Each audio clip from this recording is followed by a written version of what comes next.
कि प्रभु श्री राम, माता जानकी, भैया लक्ष्मण निषाद राजगुह को विदा करके वन की ओर चले जा रहे हैं। और वहां जाते हुए गांव कुछ पड़ते हैं और उन गांव के लोग प्रभु को देखने के लिए, उनके दर्शनों की लालसा से प्रभु के पीछे पीछे दौड़ते हैं। जहां प्रभु रुक जाते हैं वहीं भीड़ लग जाती है।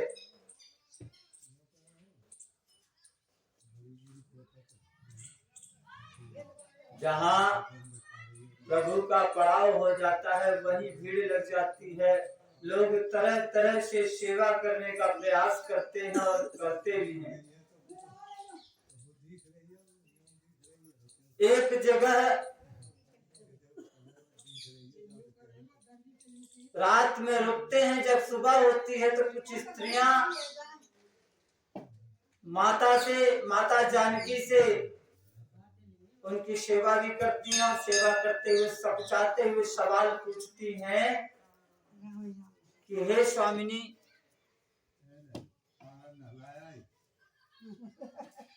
कपूर साहब ने खिला दीजिए। कपूर साहब से कह रहा, कपूर साहब तो पूछती हैं कि हे स्वामिनी, आपके साथ ये जो सुंदर सुंदर राजकुमार हैं अंदर, जो मेरे भगवान का फूला में तो ये हाथ में नहीं आयो, देखते हुए भी बहुत अच्छे लगते हैं। ये कौन है? तो माता जानकी उनको लक्ष्मण जी की तरफ इशारा करके कहती हैं कि भैया, ये जो गोरे से दिख रहे हैं यह तो लक्ष्मण है, इनका नाम लक्ष्मण है और यह मेरे छोटे देवर हैं। और जो सांवले से हैं, तिरछी भ्रुकुटी वाले, इशारे से बताती हैं अपनी नजरें झुका करके कि यही मेरे पति हैं। इस तरह से उनका परिचय देती हैं। ऐसे ही बात करते करते सुबह निकलने का समय होता है। तो जब उनके प्रस्थान करने की खबर, लोग इस भावना को जानते हैं कि प्रभु यहाँ से जाना चाहते हैं, तो सब लोग अत्यंत व्याकुल हो जाते हैं। फिर सब विनती करते हैं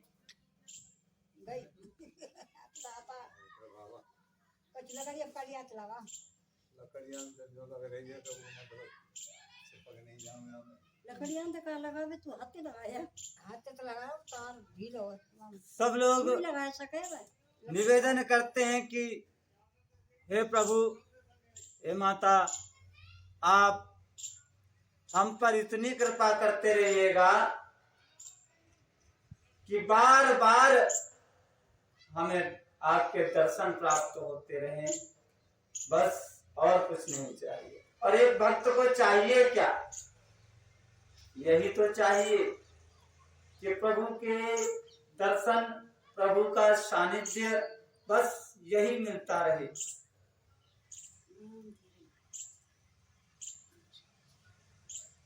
और हमको जिसमें प्रभु का दर्शन प्राप्त हो जाए,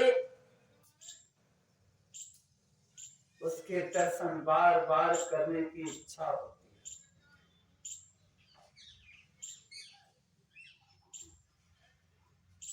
कल की चर्चा में प्रभु श्री राम, माता जानकी, भैया लक्ष्मण उस गांव से आगे बढ़ चले हैं। और जो लोग प्रभु के दर्शन नहीं कर पाए थे, उनको खबर लगते ही वो भी दौड़े दौड़े चले जाते हैं और प्रभु के दर्शन करने के लिए दौड़ के जाते हैं, किसी तरह से उनके दर्शन प्राप्त हो जाएं। मगर जो बच्चे थे, जो बूढ़े थे, जो दर्शन नहीं कर पाए थे, अब जब उनको खबर लगती है और जो जा पाने में अक्षम है, जो सक्षम नहीं है वहां प्रभु के पास जाने में, तो अब वो अपने हाथ मल रहे हैं, पछता रहे हैं। तुलसीदास जी महाराज किस प्रकार से कहते हैं कि अबला बालक वृद्ध जन कर्मी जय पछताए, ही प्रेम बस लोग में राम कहाँ राम जहाँ जहाँ जाए। स्त्रियां जो अपने घर से बाहर नहीं जा सकती, बच्चे जिनको लोग बाहर जाने नहीं देते, और बूढ़े जो कहीं भी आने जाने में असमर्थ हैं, वह प्रभु के जाने की बात सुनकर मन ही मन पछता रहे हैं, हाथ अपने मल रहे हैं। इस प्रकार जहाँ जहाँ रामचंद्र जी जाते हैं, वहाँ वहाँ लोग उन्हीं के प्रेम के वश में हो जाते हैं। प्रभु श्री राम जी के दर्शन कर गांव गांव में ऐसा ही आनंद हो रहा है। जो लोग वनवास दिए जाने का कुछ भी समाचार सुन पाते हैं, वे राजा और रानी को दोष लगाते हैं, कहते हैं कि क्या इन सुकुमार बालकों की अवस्था वनवास के योग्य है। अरे कैसे महाराज दशरथ हैं,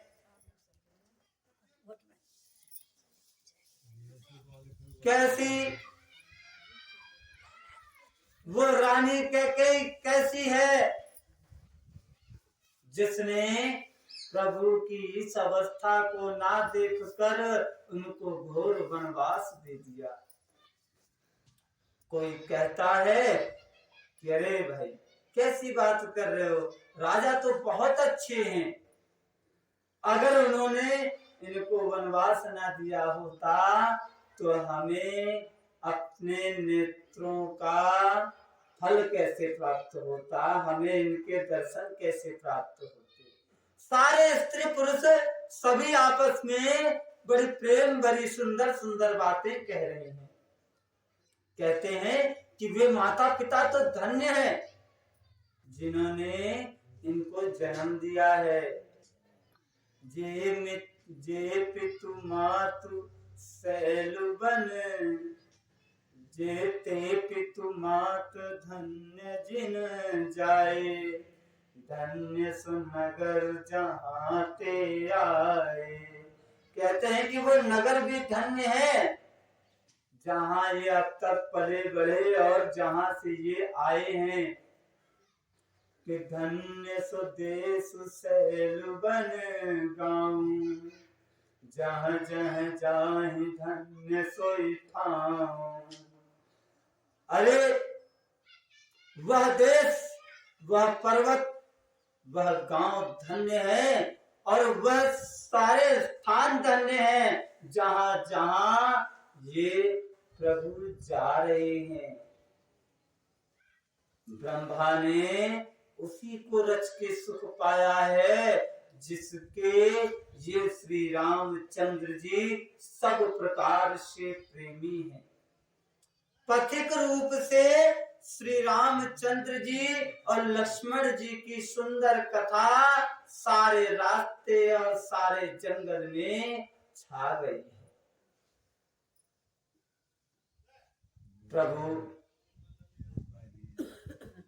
प्रभु के रघुकुल रूपी कमल के खिलाने वाले रकुल रूपी कमल के खिलाने वाले प्रभु श्री रामचंद्र जी इस प्रकार से मार्ग के लोगों को सुख देते हुए लक्ष्मण जी सहित और सीता जी सहित वन को देखते हुए चले जा रहे हैं। आगे आगे राम जी हैं, पीछे भैया लक्ष्मण जी हैं। तपस्वी के वेश में ये दोनों भाई वेश बनाए बड़ी ही शोभा पा रहे हैं। और इन दोनों भाइयों के बीच में माता श्री सीता जी कैसी सुशोभित हो रही हैं, जैसे ब्रह्म और जीव के बीच में माया। तुलसीदास जी महाराज किस प्रकार लिखते हैं कि आगे राम लखन बने पाछे, तापस बेश विराजत काछे, उभय बीच सिय सोहत कैसे, और ब्रह्म जीव बिच माया जैसे। फिर जैसी छवि मेरे मन में बस रही है ना, मैं तो उसी को कहता हूँ। ऐसा लग रहा था कि मानो बसंत ऋतु और कामदेव के बीच में कामदेव की पत्नी रति शोभित हो रही है। फिर अपने हृदय में खोज कर, और क्या उपमा कही जाए, ऐसा लगता है कि मानो चंद्रमा के पुत्र बुध और चंद्रमा के बीच में चंद्रमा की पत्नी रोहिणी शोभा दे रही है। प्रभु श्री रामचंद्र जी के चरण चिन्हों के बीच बीच में अपने कदम रखती हुई माता सीता जी, उनके मन में चलते हुए ये भय उत्पन्न हो रहा है कि कहीं भगवान के चरण बिंदुओं पर उनका पैर न टिक जाए। और देखिए, यह एक पतिव्रता पत्नी का धर्म है, कर्तव्य है कि प्रभु अपने पति के चरणों पर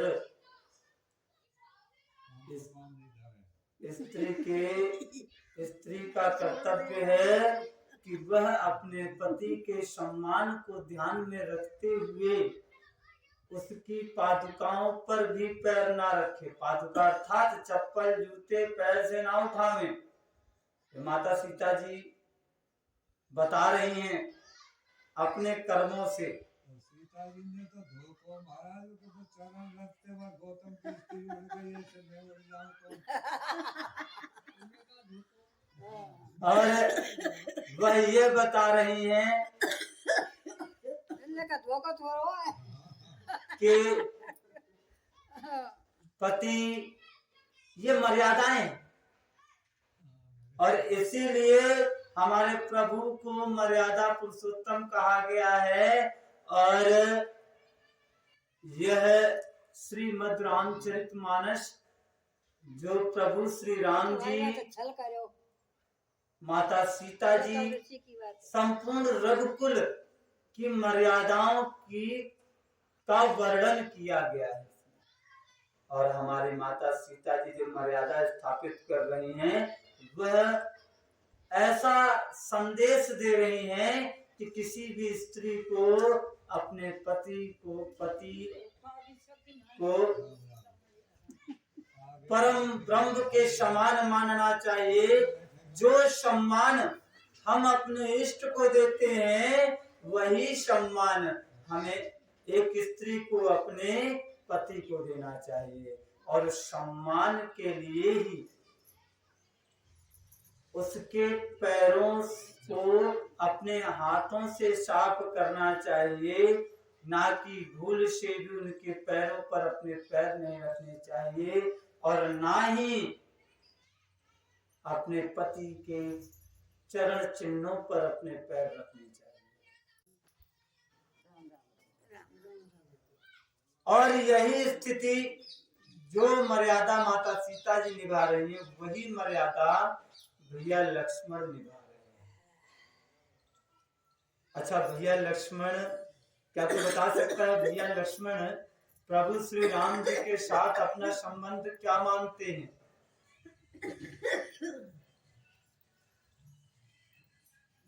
भैया लक्ष्मण प्रभु श्री राम के छोटे भाई हैं, परंतु अपना संबंध वह एक पिता पुत्र की भांति मानते हैं। वो प्रभु के साथ अपना संबंध एक पिता पुत्र की भांति मानते हैं, प्रभु को अपना पिता समान मानते हैं। क्योंकि कहा गया है ना कि बड़ा भाई बाप बराबर होता है, बड़ा भाई बाप समान होता है, और बड़े भाई को बाप के समान ही सम्मान देना होता है। यही मर्यादा भैया लक्ष्मण जी भी पुत्रों और छोटे भाइयों को बता रहे हैं। तुलसीदास जी किस प्रकार से कहते हैं कि प्रभु पद रेख बीच बीच सीता, धरती चरण मग चलती सविता। सविता का अर्थात होता है कि भय के साथ, डर के मारे, भय के साथ चलना।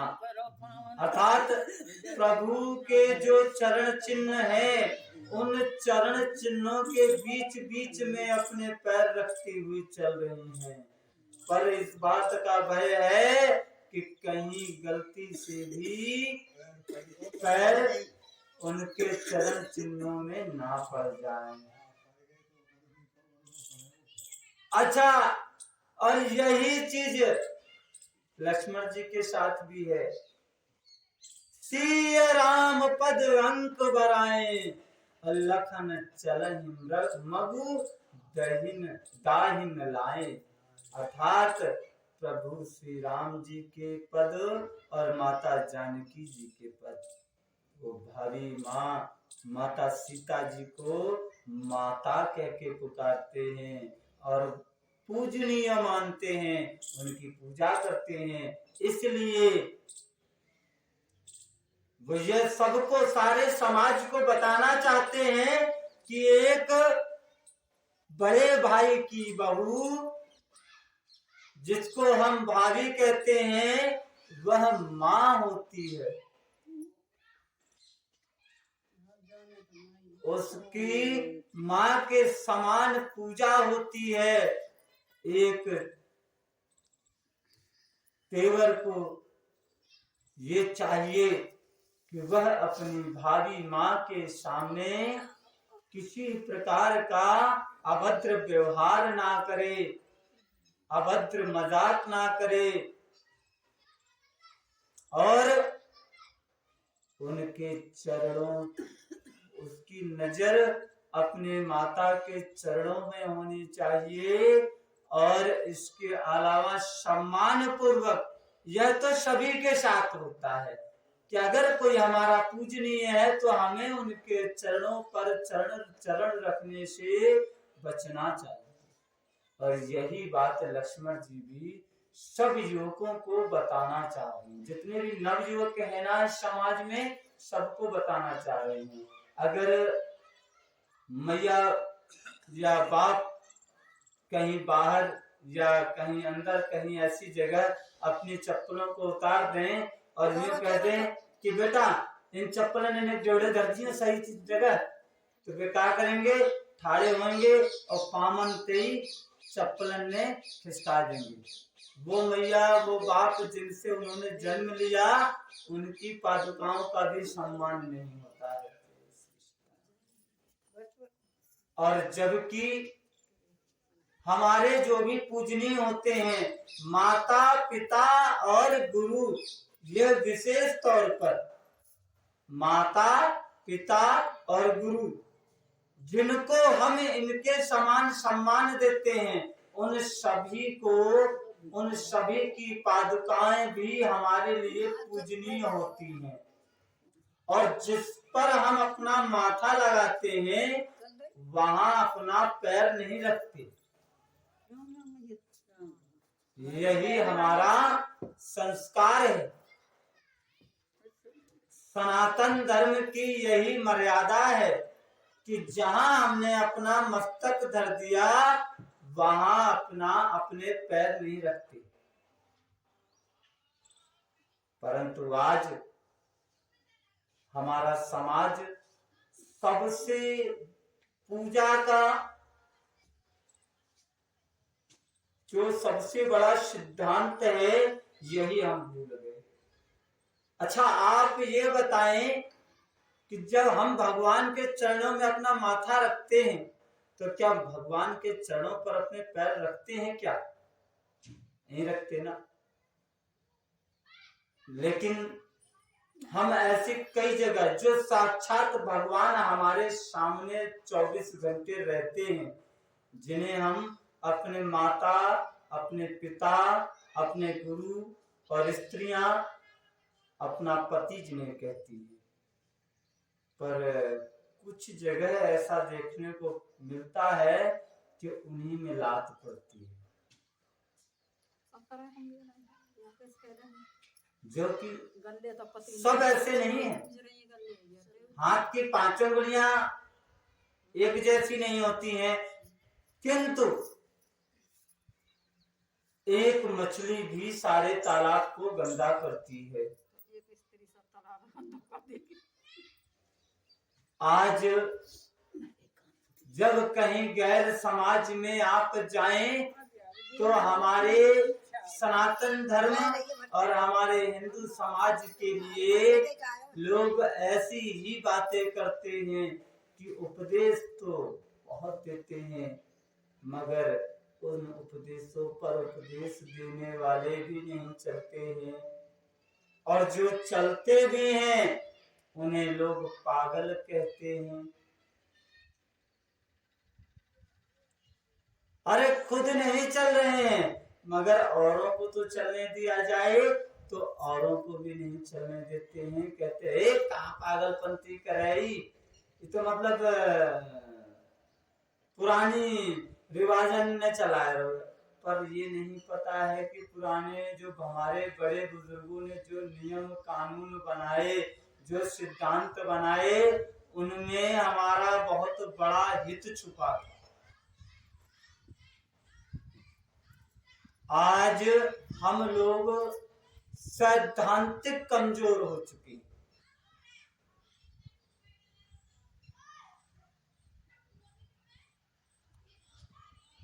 वही मर्यादा भैया लक्ष्मण जी रख रहे हैं। अपनी मर्यादा की रक्षा के लिए वो माता सीता जी और प्रभु श्री रामचंद्र जी दोनों के चरण चिन्हों को बचाते हुए दाहिने दाहिने चल रहे हैं, यानी अपने, क्षमा कीजिएगा, अपने दाहिने तरफ उनके चरण चिन्हों को रखते हुए बाएं तरफ से स्वयं चल रहे हैं।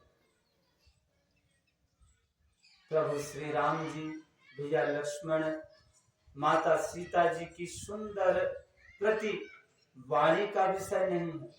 उनकी जो आपस में प्रेम है वह वाणी से नहीं कही जा सकती। पक्षी और पशु भी उस छवि को देखकर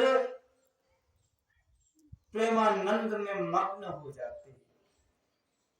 पथिक रूप प्रभु श्री रामचंद्र जी ने उनके भी चित्त को चुरा लिया। प्यारे पथिक सीता जी सहित दोनों भाइयों को जिन जिन लोगों ने देखा, उन्होंने भव का अगम मार्ग बिना ही किसी परिश्रम के आनंद के साथ पार कर लिया। अर्थात जन्म मृत्यु रूपी जो ये चक्र चल रहा है, ये जो भव सागर है, उसे वे आवागमन के चक्र से सहज ही बिना किसी मेहनत के उस चक्र से छूट जाते। मात्र प्रभु के दर्शन मात्र। आज भी जिसके हृदय में स्वप्न में भी कभी प्रभु श्री राम जी, माता सीता, लक्ष्मण जी तीनों बटोही आ जाए ना, तो ऐसा मानना चाहिए कि वह श्री राम जी के परम धाम के उस मार्ग को पाने के काबिल हो रहा है। वह उस मार्ग को पा जाएगा, बस थोड़ा सा प्रयास करने की आवश्यकता है। और मार्ग भी कौन सा, जिसको कभी कोई बिरले मुनि ही पाते। मार्ग में चलते हुए प्रभु श्री राम जी माता सीता जी को थकी हुई जानकर समीप ही एक बड़ के पेड़ को देखकर और वहीं शीतल जल की व्यवस्था देखकर ठहर गए। फिर भैया लक्ष्मण जी ने कंदमूल फल की व्यवस्था की। फिर सबने कंदमूल फल का सेवन करके रात भर वहीं विश्राम किया और प्रातः काल स्नान ध्यान करके श्री रघुनाथ जी सबके साथ आगे चले। आज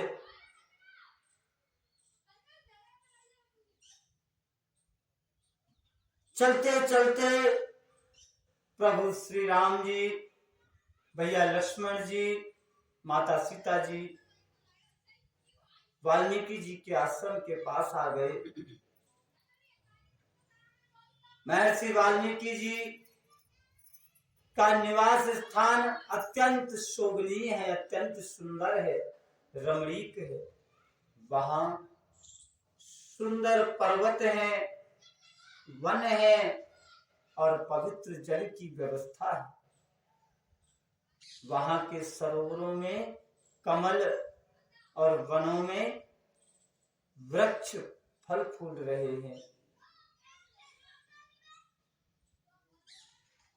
पवित्र और सुंदर आश्रम को देखकर प्रभु श्री रामचंद्र जी अत्यंत हर्षित हुए और जैसे ही मुनिवर के पास प्रभु के आगमन का समाचार पहुंचा, तो प्रभु श्री राम जी का आगमन सुनकर महर्षि वाल्मीकि जी स्वयं उन्हें लेने के लिए आगे आए।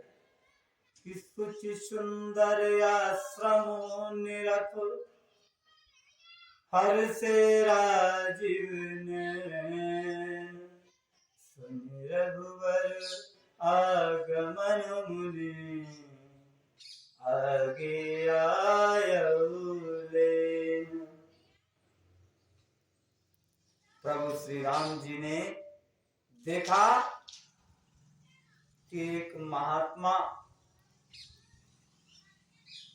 दरवाजे पर चढ़ करके आए। उन्हें देखते ही प्रभु लपक कर आगे बढ़े और उन्हें दंडवत प्रणाम किया। देखिए, प्रभु की मर्यादा, इसीलिए तो मर्यादा पुरुषोत्तम कहा गया है।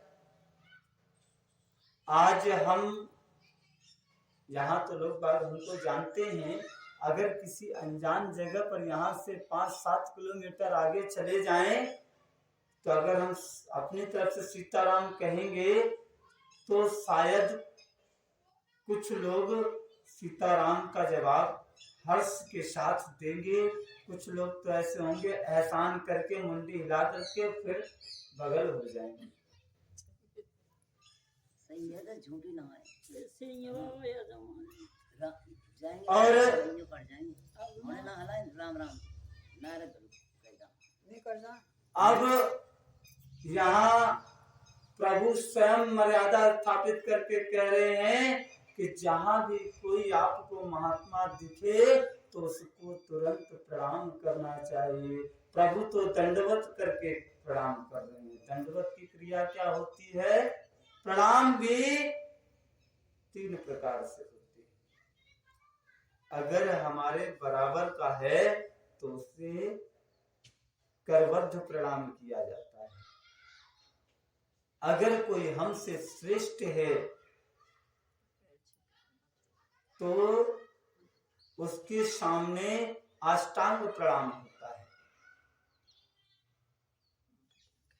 अगर हमसे श्रेष्ठ है तो उसके सामने अष्टांग प्रणाम होता है, और अगर कोई अत्यंत पूजनीय है तो दंडवत प्रणाम होता है। और अगर कहीं बात आती है जब अपने माता पिता और गुरु की, तब फिर साष्टांग प्रणाम की प्रक्रिया होती है। माता पिता गुरु और स्त्रियों के लिए अपने पति को साष्टांग प्रणाम करने की प्रक्रिया होती है। अष्टांग प्रणाम, करबद्ध प्रणाम तो ये होता है, ये करबद्ध प्रणाम है। अष्टांग प्रणाम अपने घुटनों के बल बैठकर अपने पूजनीय के सामने मस्तक रख देना। आवश्यकता नहीं है कि उसके अपने मस्तक उसके चरणों पर ही रखें, तभी मस्तक रखना होगा। उसके सामने जब हम धरती पर अपना मस्तक रख देते हैं तो हम अपना सर्वस्व, अपने अभिमान को हमने उसके सामने धरती पर रख दिया होता है। और अब दंडवत क्रिया में आपके भाव को, अपना सर्वस्व गुरु के या अन्य पूजनीयों के चरणों में समर्पित करने का भाव होता है दंडवत प्रणाम की प्रक्रिया। और उसके बाद जो साष्टांग प्रणाम होता है, प्रथम दंडवत अर्थात डंडे की तरह बिल्कुल लंबे होकर के चरणों में गिर जाना।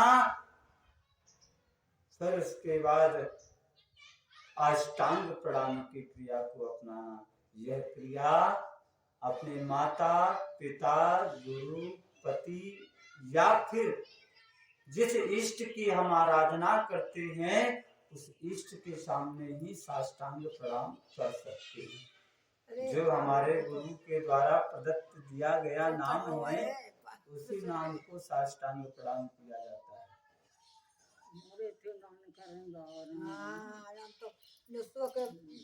और हमारे प्रभु देखिए, जिनसे अब तक नहीं मिले, प्रथम बार दर्शन जिनके हो रहे हैं, उन परम पूज्य महर्षि वाल्मीकि जी महाराज के सामने प्रभु देखते ही लपक कर आगे बढ़ते हैं और उनको दंडवत प्रणाम करते हैं। यह संतों का सम्मान करके इस प्रकार वह समस्त जन समाज को संदेश देते हैं कि संतों का सम्मान सबसे ऊंचा है। मुनि कहूँ राम दंडवत कीना, आशीर्वाद विप्रवर दीना। प्रभु श्री राम जी ने लपक कर महर्षि वाल्मीकि जी को दंडवत प्रणाम किया है और मुनिवर वाल्मीकि जी ने उन्हें ढेर सारे आशीर्वाद दिए हैं। प्रभु की छवि देखकर मुनिवर के नेत्र अत्यंत शीतल हो गए। सम्मान पूर्वक मुनि उन्हें आश्रम में ले गए। श्रेष्ठ मुनि वाल्मीकि जी ने अपने प्राण प्रिय अतिथियों को पाकर मधुर कंद, मूल और फल मंगवाए। श्री सीता जी, श्री लक्ष्मण जी और प्रभु श्री रामचंद्र जी ने फलों को खाया। तब मुनि ने उनके विश्राम करने का स्थान बताया।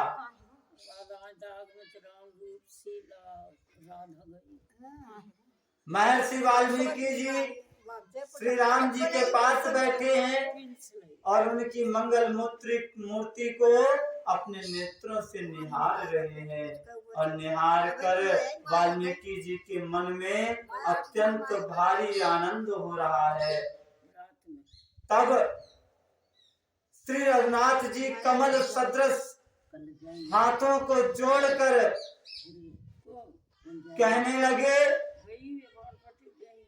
क्या कहते हैं कि तुम त्रिकालदर्शी मुनिनाथा और विश्व बदर जिन तुमरे हाथा। ओस कहे प्रभु सब कथा बखाने और जय जय भांति दीन बनु रानी। कि हे मुनिनाथ, आप तो त्रिकालदर्शी हैं, संपूर्ण विश्व आपके लिए हथेली पर रखे हुए बेर के समान है। प्रभु श्री रामचंद्र जी ने ऐसा कहकर फिर जिस जिस प्रकार से रानी कैकेयी ने वनवास दिया, सब कथा विस्तार से सुनाई।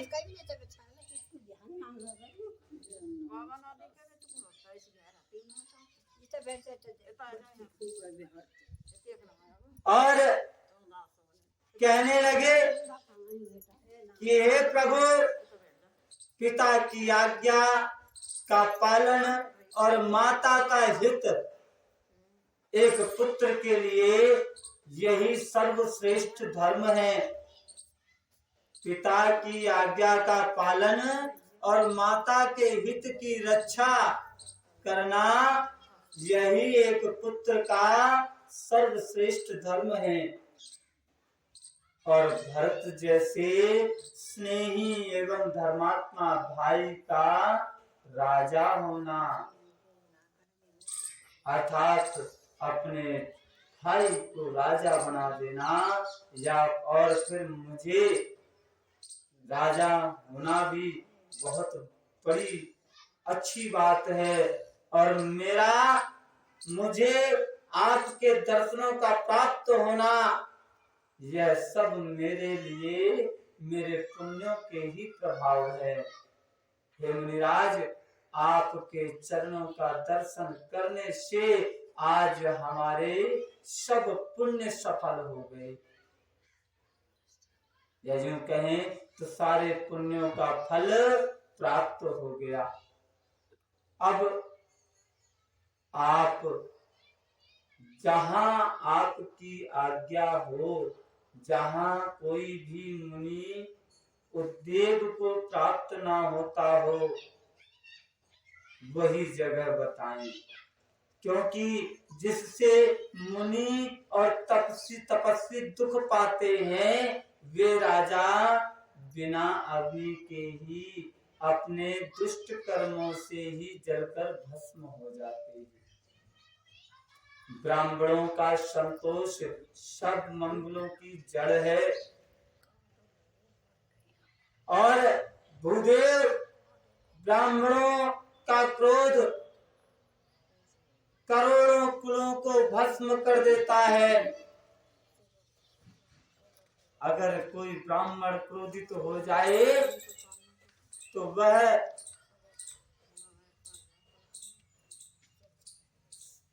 कईयों कुलों का नाश कर देता है। ऐसा हृदय में समझकर आप मुझे वह स्थान बतलाएं जहां मैं लक्ष्मण और सीता जी के साथ रह सकूं, और वहां सुंदर पत्तों की और घास की कुटी बनाकर हे दयालु कुछ समय निवास कर सकूं। प्रभु की अत्यंत सहज ही सरल वाणी को सुनकर महर्षि वाल्मीकि जी महाराज बोले हैं कि कस न कहूं अस रघुकुल के तू, और तुम पालक संतत श्रुति से तू। कि आप ऐसा क्यों नहीं कहेंगे? आपने जो कुछ कहा वह आपके ही लायक। आप तो सदैव वेदों की मर्यादा का रक्षण करते हैं, आप उनकी रक्षा करते हैं। श्रुति सेतु पालक राम तुम जगदीश माया जानकी, जो सृजति जग पालति सरति रुख पाए कृपा निदान की। जो सहस शीशु अहि सुमय धरु लखनु सचराचर धनी, असुर काज धरि नर राजु तनु चले दलन खल निश्चरणी। हे राम, आप वेद की मर्यादा के रक्षक हैं, आप जगदीश्वर हैं और जानकी जी स्वयं स्वरूप भूता माया है, जो कृपा के भंडार आपका रुख पाकर जगत का सृजन करने वाली है, जगत का पालन करने वाली है और जगत का संहार करती हैं। जो 1000 मस्तक वाले सर्पों के स्वामी और पृथ्वी को अपने सिर पर धारण करने वाले हैं, वही चराचर के स्वामी शेष जी लक्ष्मण जी आपके साथ हैं। देवताओं के कार्य के लिए आप राजा का शरीर धारण करके दुष्ट राक्षसों की सेना का नाश करने के लिए चले हैं। कहते हैं कि राम स्वरूप तुम्हार वचन अगोचर बुद्धि पर, अविगत अकथ अपार, नेति नेति नित निगम कह। हे राम, आपका स्वरूप वाणी के अगोचर है। आपका जो स्वरूप है, प्रभु का जो स्वरूप है, उसका वाणी से कोई चाहे बखान कर ले नहीं कर सकता।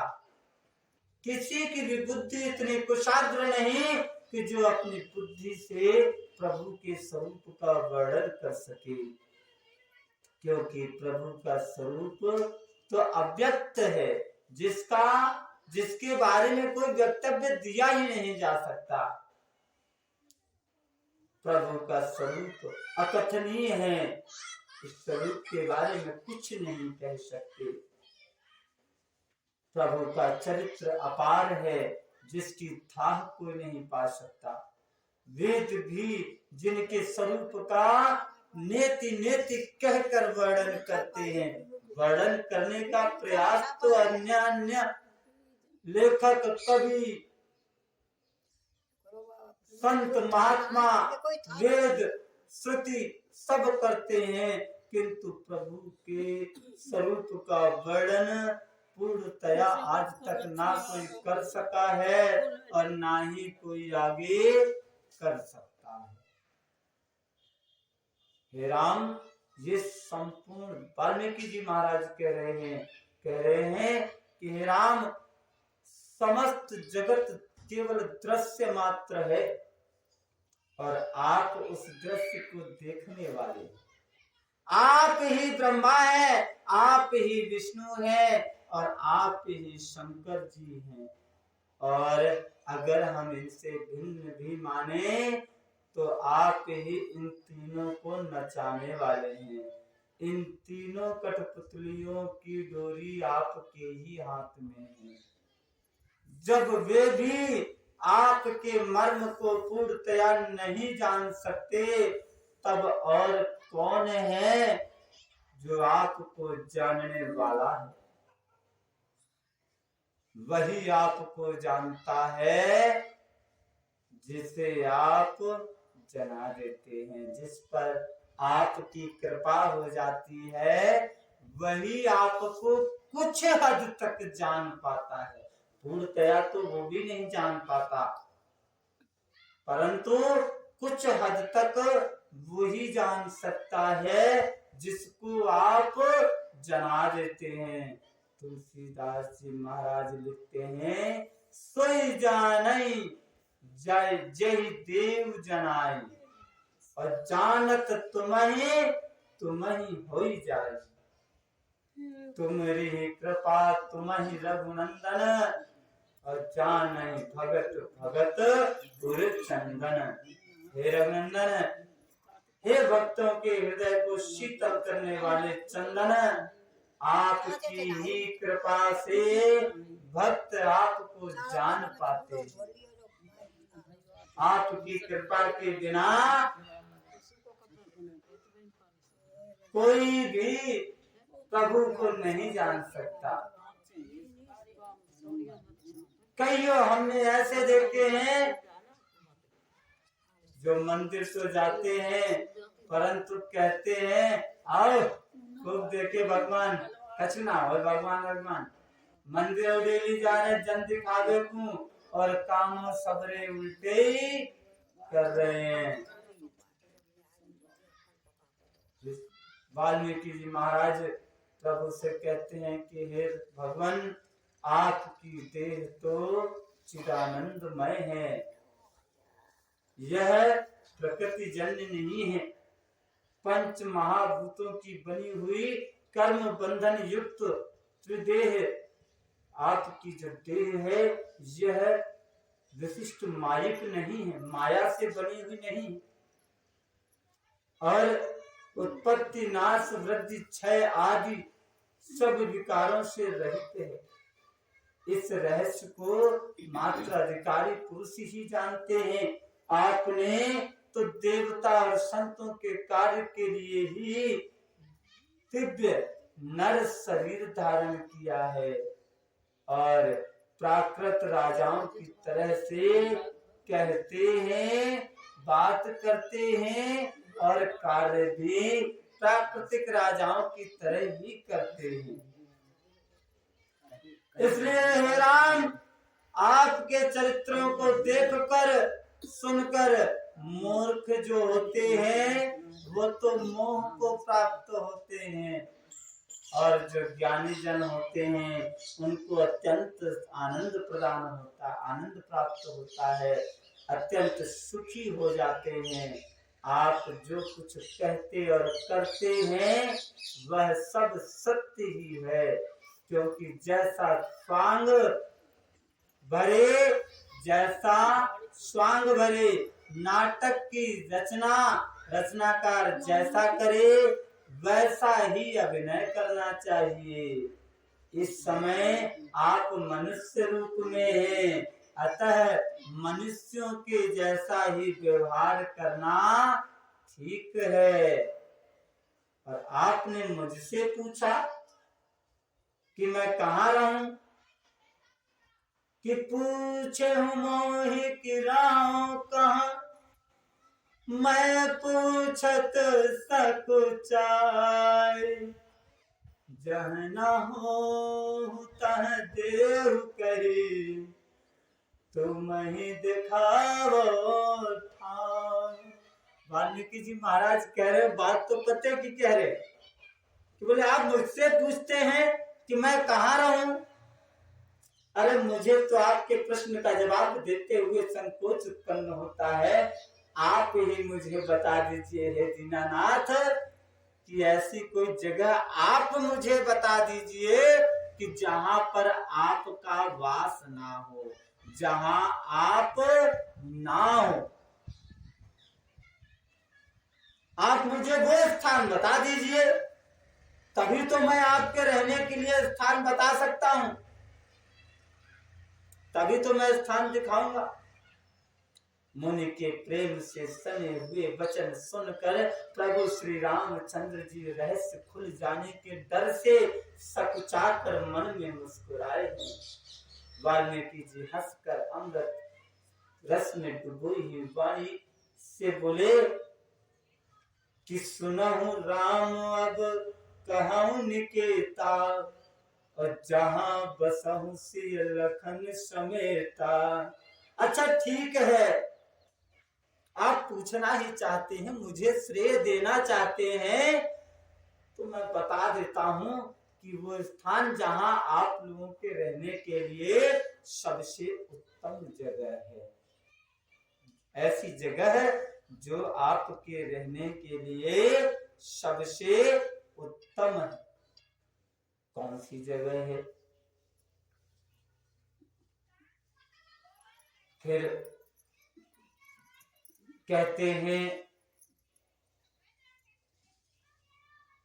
कि वहां सुंदर नदियों से सरोवर भरे रहते हैं,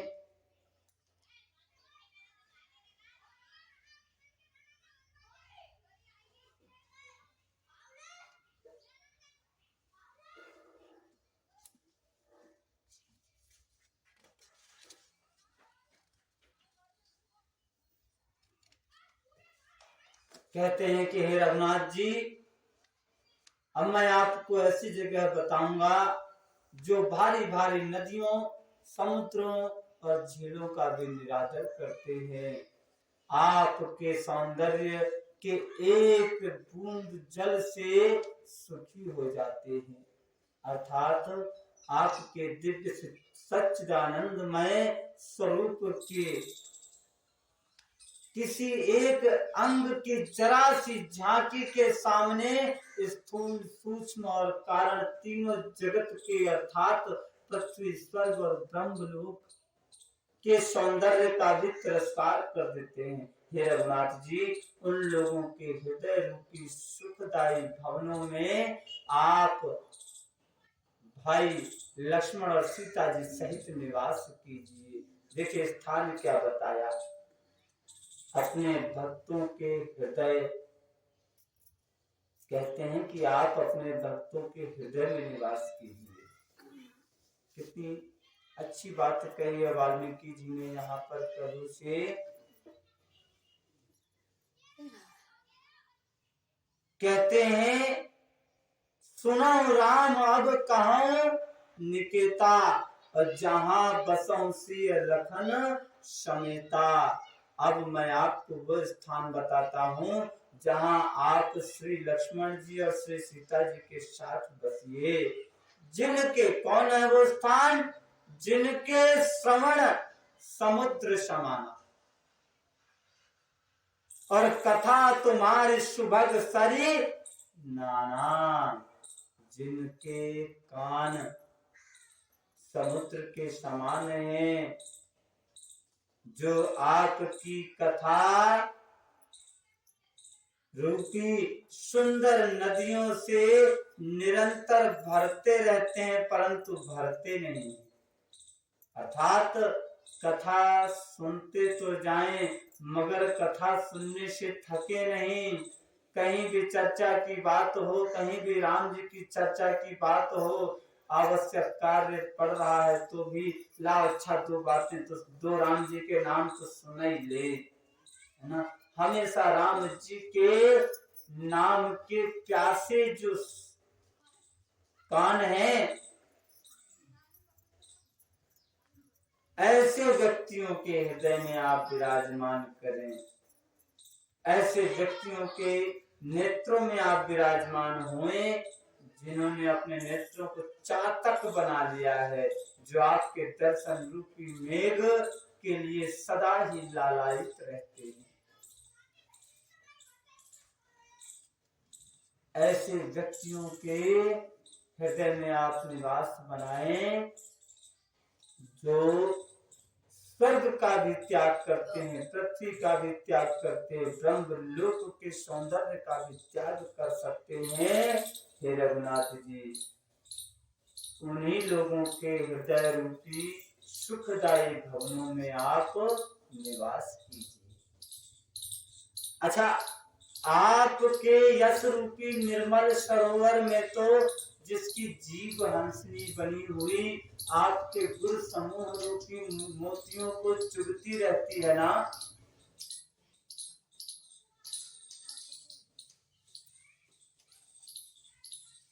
हे राम जी, आप उसी के हृदय में निवास कीजिए जिसकी नासिका आपके पवित्र सुगंधित सुंदर प्रसाद का नित्य आदर के साथ ग्रहण करती है।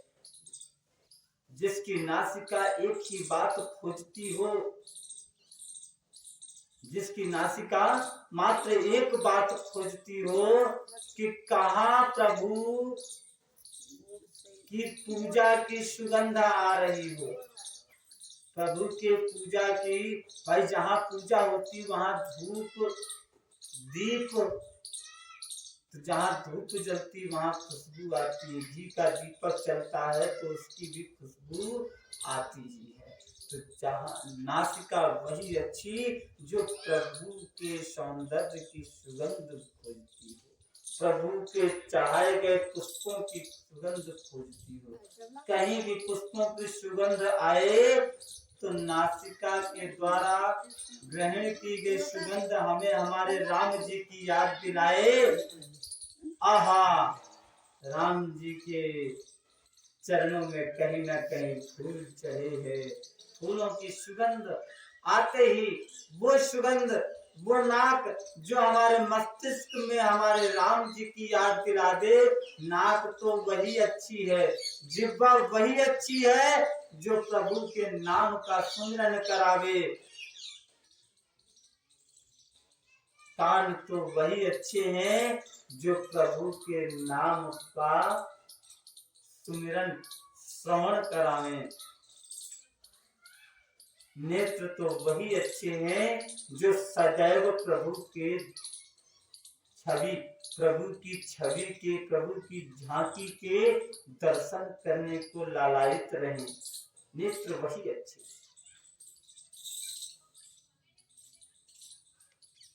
भैया वो ये थे जो घर में रोज लड़ाई,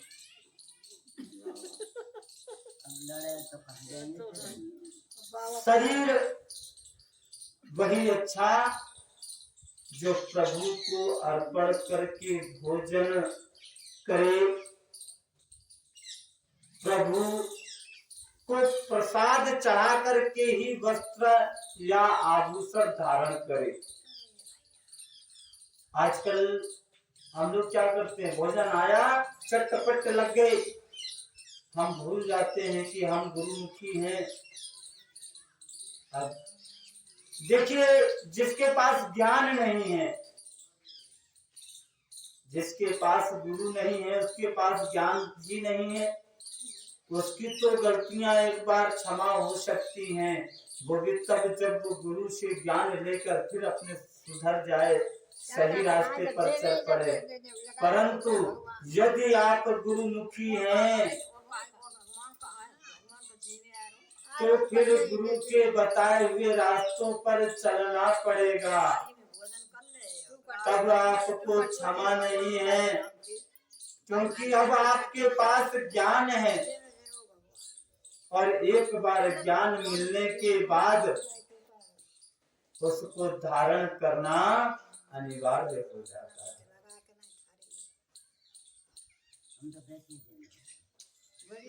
जो मस्तक वही शोभायमान होता है जो अपने इष्ट, अपने गुरु और अपने माता पिता और ब्राह्मणों को देखकर बड़ी नम्रता के साथ प्रेम सहित झुक जाए।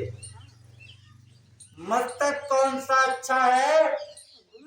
मस्तक वही अच्छा जो अपने इष्ट, माता पिता, गुरु और ब्राह्मणों को देखकर नम्रता के साथ, प्रेम के साथ झुक जाए। हाथ वही अच्छे जो प्रभु के चरणों की पूजा करते हैं, अपने इष्ट के चरणों की पूजा करते हैं और जिनके हृदय में प्रभु आपका ही भरोसा है, दूसरा कोई भरोसा नहीं है, वही हृदय आपके निवास का स्थान है। तथा जिनके चरण रामचंद्र जी आपके तीर्थों में चलकर जाते हैं, वही चरण कहलाने के योग्य हैं। हे राम जी, आप उन्हीं के मन में निवास कीजिए। जो नित्य आपके राम नाम रूपी मंत्र महामंत्र को जपते हैं और मंत्र परिवार सहित आपकी पूजा करते हैं, आप उन्हीं के मन में निवास करें। जो अनेकों प्रकार से तर्पण और हवन करते हैं, ब्राह्मणों को भोज कराकर बहुत दान देते हैं, तथा जो गुरु को अपने हृदय में आप से भी बड़ा जानकर सर्व भाव से सम्मान करके उनकी सेवा करते हैं, आप उनके मन में तो सबसे पहले निवास करें। अच्छा, ये बताइए प्रभु किस किस प्राणी के मन में निवास करते हैं? दुश्मन के मुंह करे, इस पापी के मुंह करे, धर्मेश्वरी के मुंह करे, यह बात है तो नहीं। यहाँ पर भेद है, यहाँ पर भेद है भैया। देखिए ऐसा नहीं है, प्रभु तो सबके शरीर में है, परंतु प्रभु का प्रभाव, प्रभु की कृपा, प्रभु के आपके शरीर में होने का अनुभव वो किसके शरीर में होता है? देखिए, बिना प्रभु के अभी हमने कह दिया, आपने मान लिया, और वैसे ये सत्य भी है कि बिना प्रभु के तो इस शरीर का संचालन ही नहीं हो सकता, किंतु इसका अनुभव किसको है? इसका अनुभव उसी को है जिस पर राम जी की कृपा है। और राम जी की कृपा किस पर है?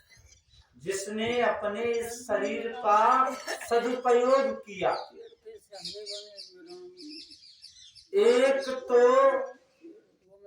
खांसी की सिरप चली आती है ना, क्या कहा जाता है उससे? दवा है ना।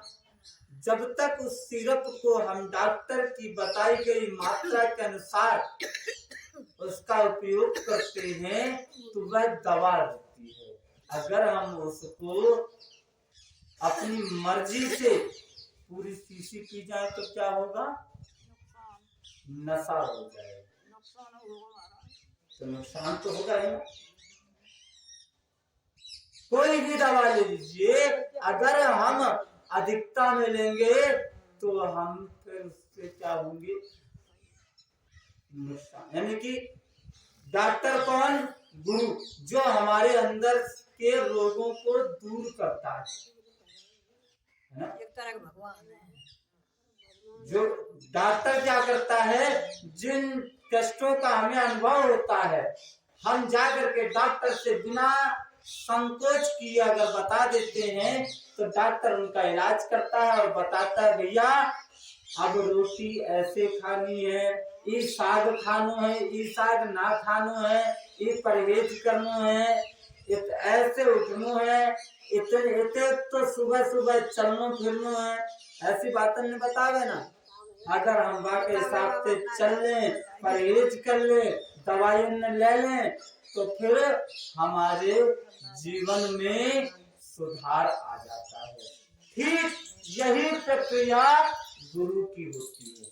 जब हम गुरु बनाते हैं तो गुरु से निसंकोच अपने शरीर की, अपनी आत्मा की, हमारे मन में जो भी कुटिलताएं हैं, जो भी बुराइयां हैं, उन सब को अपने गुरु के सामने रख देनी चाहिए, उनको समर्पित कर देनी चाहिए। गुरु को कुछ नहीं चाहिए। अगर गुरु है, गुरु आपके धन को लालायित नहीं है।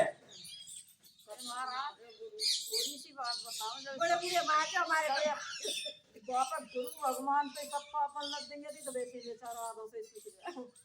गुरु अगर गुरु है ना, अगर संत है, इसीलिए तो संत गुरु बनाने को सर्वश्रेष्ठ कहा जाता है कि अगर गुरु संत है और संतों में भी संत है तो आप यकीन मानिए उसे आपके धन की लालसा नहीं होती है, उसे लालसा होती है तो मैं कितने जीवों को ईश्वर के मार्ग पर लगा दूं, कितने जीवों को जन्म मरण के बंधन से, भव सागर की उलझन से सुलझा दूं, कितनों को भव से पार करा दूं, सच्चा रास्ता दिखा दूं।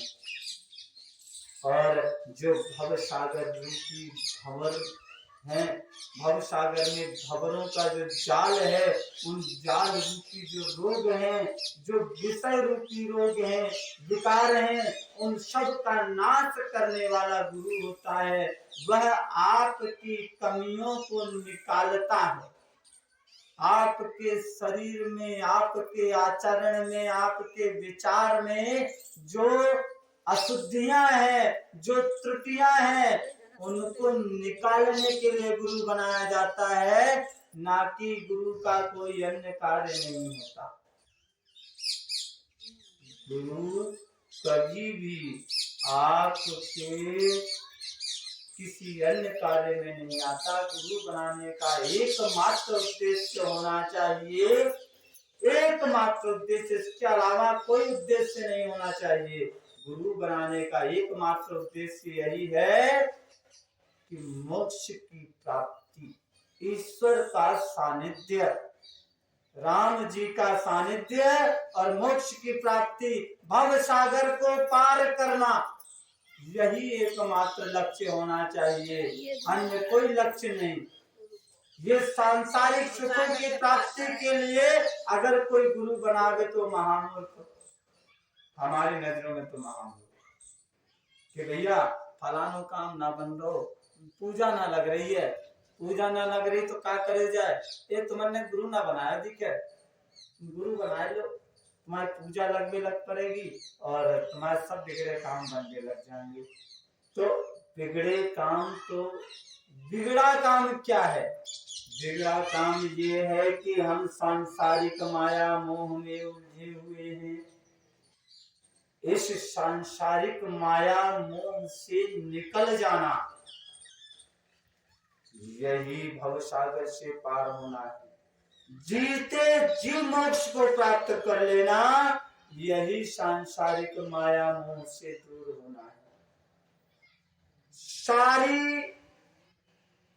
अपने सारे समाज में रहना, अपने परिवार में रहना, सबसे प्रेम से बर्ताव करना, सबसे प्रेम करना, परंतु किसी से आसक्त ना होना, यही मोक्ष का स्वरूप है। ठीक है, नुकसान हो गया, कुछ लाभ हुआ तो हो गया, ना तो किसी लाभ से सुख की प्राप्ति हो, ना ही किसी हानि से दुख की प्राप्ति हो, उसी को तो मोक्ष कहते हैं। और यह क्रिया कहाँ मिलती है? जो स्वयं इन बंधनों से मुक्त हो, जो स्वयं मुक्त हो वही मुक्त कर सकता है। मुझको इस खंबे से बांध दो और आपको इस खंबे से कोई बांध दे, अब हम दोनों ही अकेले रह जाएं, मैं तो इस खंबे से बंधा हूँ, आप इस खंबे से बंधे हैं, अब मैं आपसे कहूँ कि भैया मुझको छुड़ा दो, तो आप मोते कहने कि गुरुजी तब मेरे गुरुजी हैं, तब मुझको छुड़ाओ पहले, तो कैसे छुड़ा देंगे? मैं खुद ही बंधे हूँ, तो मैं तुम्हें कैसे छुड़ाऊंगा? जब मैं छूटूंगा जब मैं तो छुड़ाऊंगा ना। तो गुरु वही होना चाहिए जो इस माया मोह के बंधन से छूटा हुआ हो। और कहा गया है कि पानी पीजे छान के और गुरु कीजिए जान के। इसीलिए कहा गया है कि गुरु प्राप्ति, गुरु बनाने से पहले हमें ये जान लेना चाहिए कि गुरु बनाते क्यों हैं, गुरु बनाने का कारण क्या है। गुरु बनाने का कारण एकमात्र मोक्ष की प्राप्ति, भव सागर से पार होना और राम जी का सानिध्य, राम जी के सानिध्य में रहना, यही गुरु बनाने का यही फल है। और अगर यह फल प्राप्त नहीं हुआ तो या तो कमी आपके गुरु में है या तो आप में है, और सर्वाधिक कमी समाज में देखी जाएगी तो शिष्यों में ही देखी जाती है। गुरु में कभी किसी शिष्य को कमी निकालने का अधिकार नहीं है। भाई गुरु को हम कैसे कमी में कह सकते हैं? क्यों? जब आपने अपनी कोई कमी गुरु के सामने बताई ही नहीं, जब हम गुरु के सामने बैठते हैं तो हम पता है क्या कहते हैं? ये मुंह में कोई कमी ना है, मैं तो फलाने काम में करूं, मैं तो फलाने काम में करूं, मैं तो फलाने काम में करूं, मुझ जैसा तो कोई हस्ती ना है, बढ़िया आदमी, बुराई तो मुंह में करूं ना है। तो फिर गुरु तो कहेगा तुम बढ़िया है, तो जाते बढ़िया क्या बात है? भाई किसी स्वस्थ व्यक्ति को डॉक्टर दवा दे सकता है क्या? नहीं दे सकता। जो बीमार है दवा उसी को प्राप्त होती है, जो स्वस्थ है उसको दवा की आवश्यकता ही नहीं होती। अब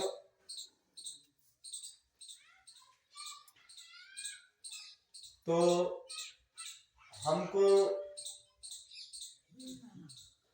गुरु बनाते समय अत्यंत सोच विचार कर मनन करके हमें ये ज्ञात होना चाहिए कि हम गुरु स्वीकार करने जा रहे हैं।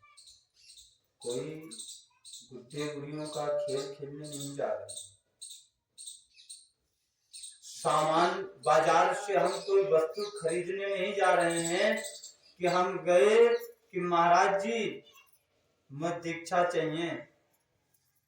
आते हैं लोग बस, महाराज जी मुझे दीक्षा चाहिए, मंत्र चाहिए। इस प्रकार से जैसे किसी दुकानदार के सामने जाकर के ग्राहक जाता है, भैया कपड़ा चाहिए, मैं एक बल्ब चाहिए, कि मुझे दाल चाहिए, कि मुझे चीनी चाहिए। अच्छा ठीक भैया, तुम फलाने दिन आए चाहिए। तो महात्मा भी क्या सोचता है, ये ग्राहक बन के आया है वस्तु खरीदने। तो वैसे ही आजकल महात्मा हो गए हैं, ठीक है, तो फिर हम भी दुकानदार बन जाते हैं। ठीक है भैया आ जाना, फलाने बार को आ जाना। तो महाराज जी फिर काका लगे वो पूछेंगे तुरंत, महाराज जी काका लगे वो। महाराज जी ने कहा अच्छा ठीक बढ़िया दाम बता रहे हो, तो मैं बढ़िया मुर्गा फंसेगा, आ जान दो कट जान दो हम गए। तो फिर क्या होता है कि पहुंच गए फलाने दिन, महाराज जी काका सौदा लानो बता दीजिए, और भैया फलानो लेनी हो, दिमाग को लेनी हो, और भैया अच्छा उनके जो शिष्य पहले से होते हैं, महाराज जी कुछ बतावे ना बतावे, मगर शिष्यों से पूछने पर ये भैया देखो एक तो वस्त्र चाहिए, 5-7 तो वस्त्र चाहिए, और भैया 1000, 500, 5000 जितने तुम्हारी श्रद्धा है जाए उतने दक्षिणा चाहिए भैया, है ना। और कर्रे जिमाने पड़ेंगे, जिमावेंगे जब दक्षिणा चाहिए। कैसो अच्छो भलो काम करेंगे बाहु में दक्षिणा लेके गुरु पूछना पड़ेगा। और महीना में एक बार तो गुरु के स्थान पे जाना पड़ेगा, जब कछु ना कछु दक्षिणा देनी पड़ेगी। तो ऐसी बहुत सारी चीजें बता दी जाती हैं। तो बढ़िया एक परमानेंट ग्राहक मिल गया ना, एक परमानेंट ग्राहक मिल गया हमको, शिष्य बना के हमारा एक परमानेंट ग्राहक मिल गया। देना कुछ है नहीं, देना कुछ है नहीं, मंत्र के नाम पे 4 शब्द कह दिए, क्या हो गया? हमने तो ये जान लिया कि भैंस के कान में फूंक मार दी। महाराज अच्छा। इसके कान फूके में देख मंत्र तुम्हारा दिए। सुनिए सुनिए सुनिए, पूरी बात सुनिए। हम जो बात कह रहे हैं बिल्कुल पते की बात, यही बात हमारे गुरुजी भी हमको समझाते हैं। आज गुरु और शिष्य का संबंध कैसा, हम संबंध की बात कर रहे हैं। बहुत कड़वी बात है। हमारी बात सिर्फ आप लोग ही नहीं, इस विश्व में विदेशों में भी लोग बात सुन लेते हैं। तो हम उस बात को उसी तथ्य के साथ कह रहे हैं, और हमको भी इस बात का अनुमान है कि कई लोग हमारी इस भाषा शैली का विरोध करेंगे,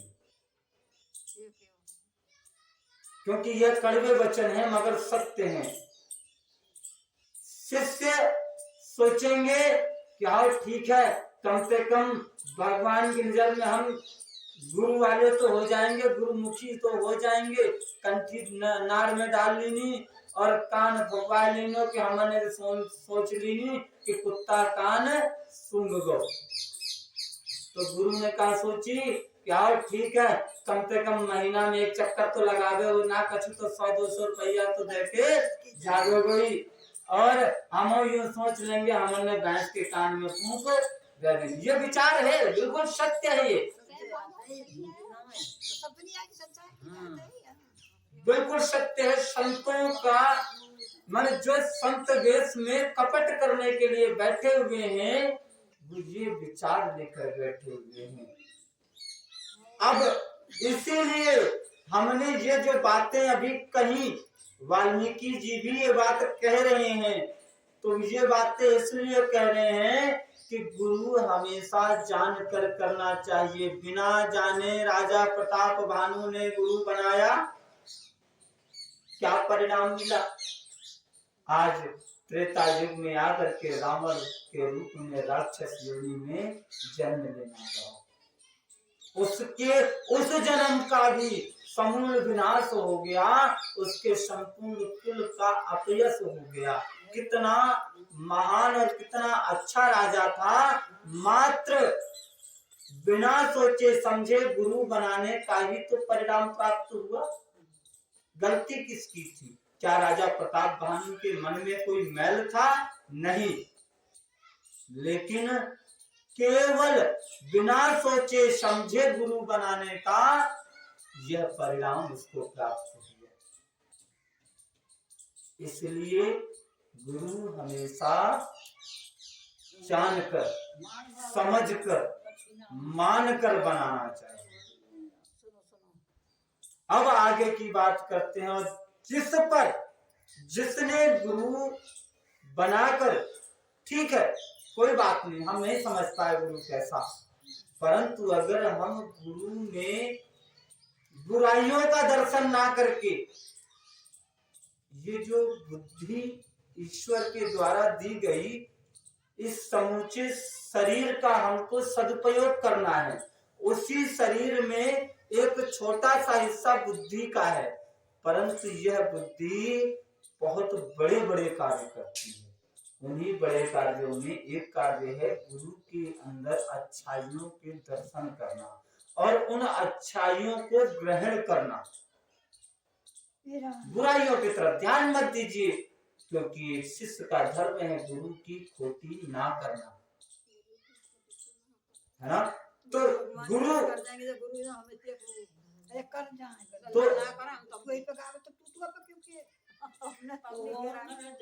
आप यूं मान के चलिए कि गुरु के अंदर कमी ना देखें, गुरु के अंदर अच्छाइयां हैं, क्योंकि उन्हीं अच्छाइयों को देखकर आपने गुरु बनाया है। आप अच्छाइयों को देखकर उनको अपने अंदर धारण करें और उन्हीं रास्तों पर चलते चले जाएं, ईश्वर आप पर प्रसन्न रहेगा।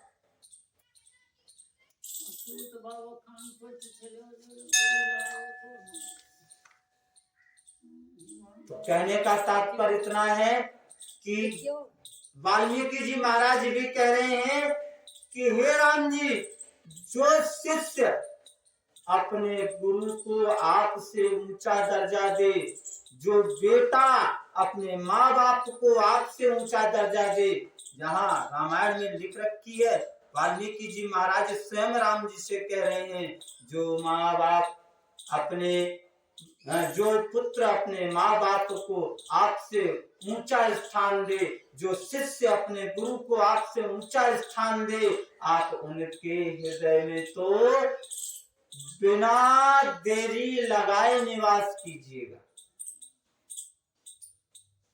स्थान पूछा आपने, मैं आपको स्थान बता रहा हूं।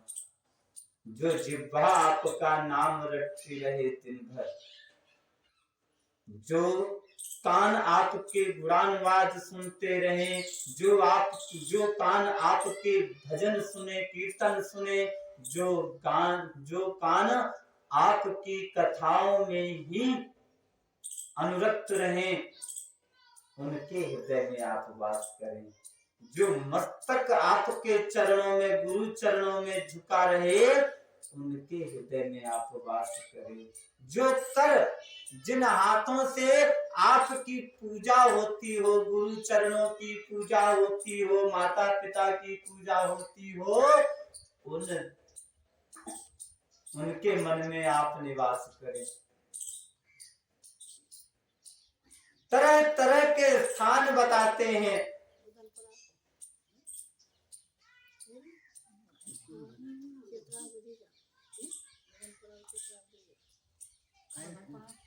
फिर कहते हैं कि सब कर मांगे एक फल, राम चरण रति हो, तिनके मन मंदिर बसो, श्री रघुनंदन दो। ये सब कर्म करके सबका एकमात्र फल होना चाहिए कि प्रभु श्री रामचंद्र जी के चरणों में हमारी प्रीति हो, हमारे हृदय में प्रभु के चरणों का ही स्थान। देखिए, माता पिता से प्रेम का भी एक ही फल होना चाहिए कि हमारा मन प्रभु के चरणों में। और जो अपने माता पिता का भक्त होगा ना, वो कभी प्रभु से दूर नहीं रह सकता। उन लोगों के मन रूपी मंदिरों में आप सीताराम जी दोनों ही रघुकुल को आनंदित करने वाले हैं। आप दोनों ही वहां बसिए। के काम को मद मान न मोहा, लोभ न क्षोभ न राग न द्रोह, जिनके कपट दंबनरी माया, इनके हृदय बसो रघुराया। देखिए, वाल्मीकि जी महाराज कितनी उपमाएं, कितने लक्षण बखान कर रहे हैं, कितने लक्षणों का वर्णन कर रहे हैं भांति भांति से, कि जिनके मन में अगर कामनाएं हो, काम हो, क्रोध हो, मद हो, अभिमान हो, उनके हृदय में आप निवास ना बनाइएगा। आप निवास तो उनके मन में बनाइएगा जिनके ना तो लोभ हो, ना तो क्षोभ हो, ना अभिमान हो, ना मद हो, ना क्रोध हो, ना काम हो, और ना ही जिनके मन में राग हो, ना ही किसी प्रकार की ईर्ष्या या द्वेष हो, जिनके मन में कपट ना हो, जिनके मन में छल ना हो, जो माया के अनुरक्त ना हो। हे रघुराज, आप उन्हीं के हृदय में निवास कीजिएगा। जो सबका प्रिय चाहने वाले हैं, जो सबका हित करने वाले हैं, जिन्हें दुख और सुख तथा प्रशंसा और निंदा सब समान लगते हों, जो विचार कर, सोच समझ कर सत्य और प्रिय वचन बोलने वाले हों, जो सोते जागते आपकी ही शरण में हों। हे रघुनाथ, आप उनकी ही मन में अपना निवास स्थान बनाइए। और जो आपको छोड़कर जिनके कोई दूसरी गति ना चाहते हो, जो राम जी को छोड़कर कहीं अन्य शरण ना बनावे, कहीं अन्य ना जावे। आप उनको अपना दास बनाइए, आप उनके मन में अपना निवास स्थान बनाइए। हे राम जी, आप जो पराई स्त्री को जन्म देने वाली माता के समान मानते हैं, जो पराई स्त्री को अपने जन्म देने वाली माता के समान मानते हैं और पराया धन भी उन्हें विष के समान लगता है, आप उनके मन में अपना निवास स्थान बनाइए। हे रघुनंदन, जो दूसरे की संपत्ति देखकर हर्षित होते हैं और दूसरे को विपत्ति में देखकर विशेष रूप से दुखी हो जाते हैं। कोई अगर सुखी है तो प्रसन्न हो गए, कोई अगर दुखी है, कोई अगर किसी विपदा में है, तो अगर कोई सामने से दुखी भी हो जाता है तो वो संत है। और ऐसे व्यक्तियों के मन में, हे राम जी, जिन्हें आप प्राणों से भी प्यारे हैं ना, उनके मन आपके रहने के योग्य हैं। स्वामी सखा पितु मातु गुरु, जिनके सब तुम तात, मन मंदिर तिनके बसहूं, से सहित दुखात। हे तात,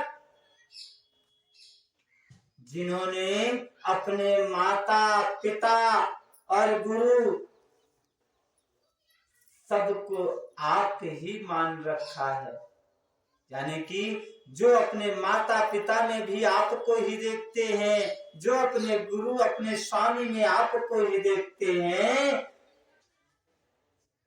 उनके मन रूपी मंदिर में सीता जी सहित आप दोनों भाई निवास कीजिए। जो अवगुणों को छोड़कर सबके गुणों को ग्रहण करते हैं। अभी मैंने जो बात बताई वही बात वाल्मीकि जी महाराज कह रहे हैं कि जो सबके अवगुणों को छोड़कर, अवगुणों की तरफ निगाह नहीं देनी, तो जो सबके अवगुणों को छोड़कर सबके गुणों को ग्रहण करते हैं, ब्राह्मण और गौ के लिए संकट सह लेते हैं।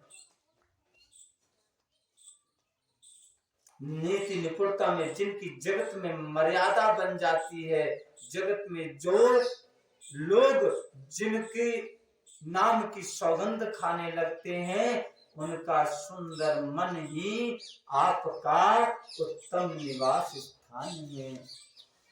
हे रघुनंदन, जो गुणों को आपका, जो गुणों को अपने शरीर के, अपने गुणों को प्रभु श्री राम का और दोषों को अपना समझता है कि जो गलती हुई तो मुझसे और अच्छा हुआ तो प्रभु की मर्जी से, प्रभु की राजी थी तो इस शरीर से अच्छा करवा दिया।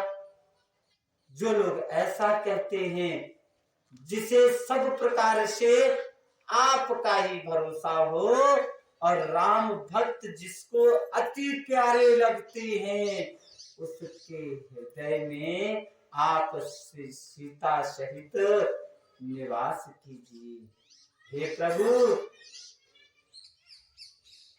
जात पात धन धर्म बड़ाई, प्यारा परिवार और सुख देने वाला घर सबको छोड़कर जो केवल आपको ही हृदय में धारण किए रहता है, हे रघुनाथ जी, आप उसके हृदय में रहिए।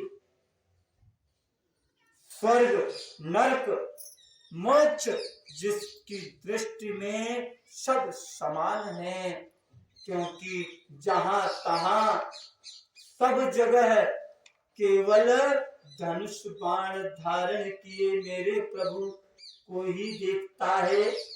और जो कर्म वचन से और मन से आपका दास है, हे राम जी आप उसके ही हृदय में डेरा कीजिए कि जाहि न चाहूं कबहु कछु तुम सन सहज स्नेहु बसहु निरंतरता सुमन सोराउर निज गेहु। तो गोस्वामी जी तुलसीदास जी महाराज लिख रहे हैं और महर्षि वाल्मीकि जी महाराज कह रहे हैं कि हे रघुनंदन, हे दीनदयाल, जिसको कभी भी आपसे कुछ नहीं चाहिए, हम सब मंदिर क्यों जाते हैं? किसी न किसी मांग को लेकर कुछ ना कुछ चाहिए, परंतु राम जी किसके मन में निवास करें? वाल्मीकि जी ने क्या मांगा है कि जिसको आपसे कुछ नहीं चाहिए, अर्थ न धर्म न काम, अर्थ न धर्म न काम रुचि, गति न चाहूं निर्वाण। जो आपसे ऐसी बात करे, ना तो अर्थ चाहिए, अर्थात धन नहीं चाहिए, धर्म करना है नहीं करना नहीं चाहिए, गति चाहिए नहीं चाहिए, गति अर्थात मोक्ष नहीं चाहिए, तो कुछ और कामना है, काम नहीं, कुछ नहीं, तो फिर क्या चाहिए भैया? इतनी पूजा पाठ काय को करें हम, जब कछु राम जी ते मांग ही ना सके, तो फिर पूजा पाठ को मतलब क्या है? राम जी को भजने को 24 घंटा माला फेरने को कारण तात्पर्य है? इसका तात्पर्य है जब हम निष्काम भाव से होकर के प्रभु की आराधना करते हैं, जब निष्काम भाव से होकर के जब प्रभु का भजन करते हैं, सुमिरन करते हैं, उनके गुणानुवाद का श्रवण करते हैं, कथन कहते हैं, तब क्या परिणाम मिलता है? तब साक्षात श्री हरि, फिर उनका अंश नहीं, फिर उनकी माया नहीं, फिर कुछ नहीं, साक्षात श्री हरि का निवास आपके हृदय में हो जाता है। आपको कहीं अन्य भटकने की आवश्यकता नहीं रह जाती, दुख का अनुभव नहीं होता, सुख का अनुभव नहीं रह जाता, मान अपमान का अनुभव नहीं रह जाता।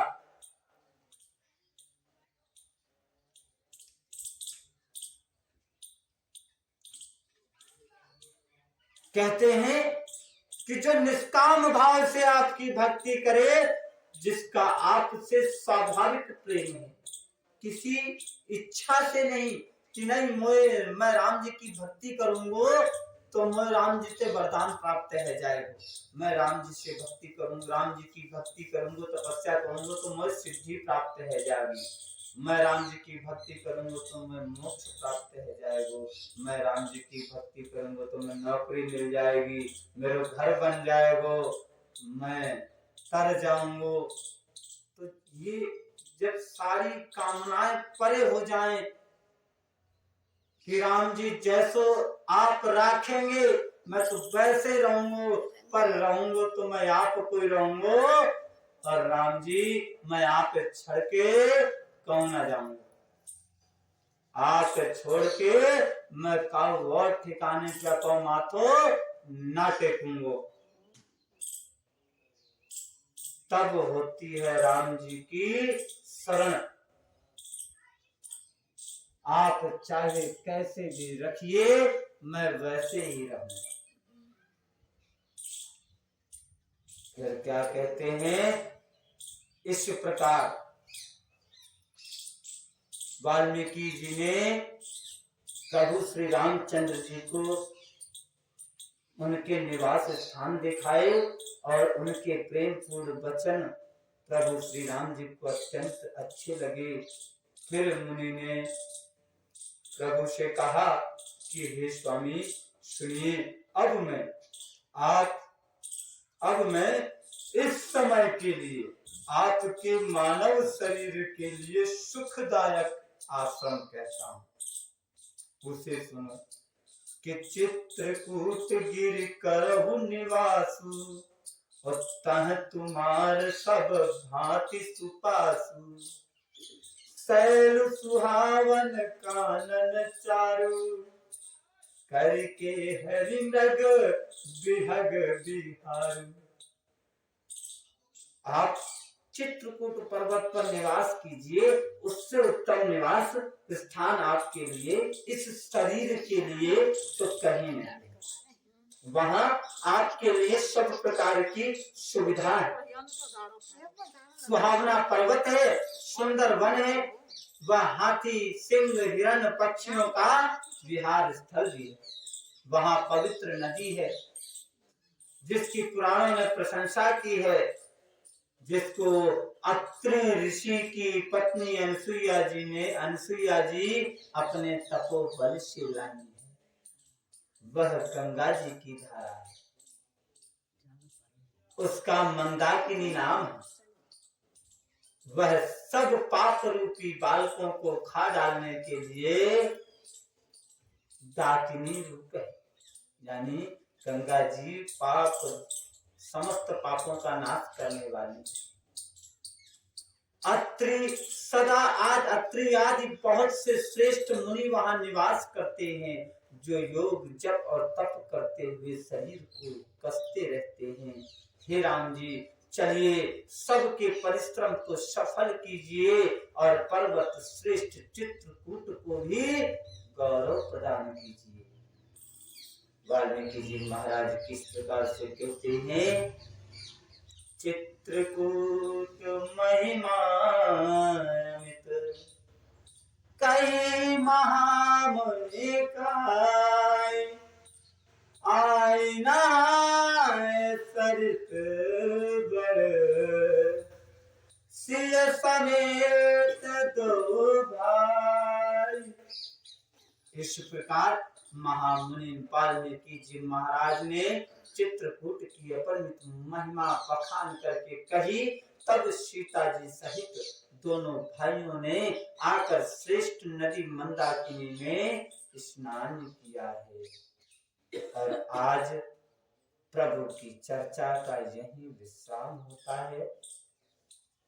कल की चर्चा में अगर प्रभु की राजी हुई तो मैया की झोपड़ी तैयार हो जाएगी। कई वो बड़ी दादी की ले जाएगी झोपड़ी तैयार चित्रकूट पर। तो स्वामी महाराज के पास बनाएगी हैं बाप नहीं सभी चित्रकूट के झोपड़ी पे जाएंगे ना कथा विश्राम